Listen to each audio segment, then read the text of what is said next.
Control number 45418, please introduce yourself. Good day to all my employer.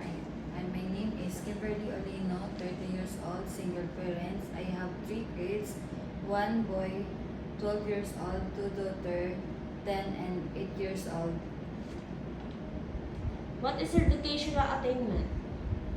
I'm a high school graduate At and Kaduaan High School, Negros Occidental. why do you want to go to Hong Kong? For my kids to provide her expenses. Have you been to any country before as an OFW? Where what kind of work you had? I have experience to Saudi Arabia 1 year. I have take care the newborn baby and 2 years old daughter, and I have 2 adults. Do you have experience in taking care of old person? What can you do for elderly? I have no experience, but I learned a lot to eldest to take care. Do you have experience in taking care of newly born babies and children? What can you do for babies? I have to take care the baby, like give her diaper, take a bath, then I give her feeding her foods, and I want to play with him. Aside from your daily household works, what other special skills you can do inside the house? I cooking, iron, washing dishes, and I take care the baby. Can you cook? What foreign dishes can cook?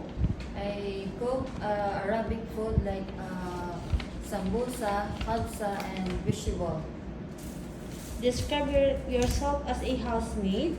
What are your characteristics that the employer will like you? I'm hardworking, dedicated, and loving, caring, and take all the babies to take care of them. During misunderstanding with your employer, what do you do? I say sorry, then I learn a lot for him. Describe your relationship with your past and present employer. How do they treat you? The last employer, I feel like I'm family, and she take care always. Message for your future employer in Hong Kong. If I hire to help her, I promise to end my 2 years contract and take care of the baby, and I learn a lot for the work. Thank you.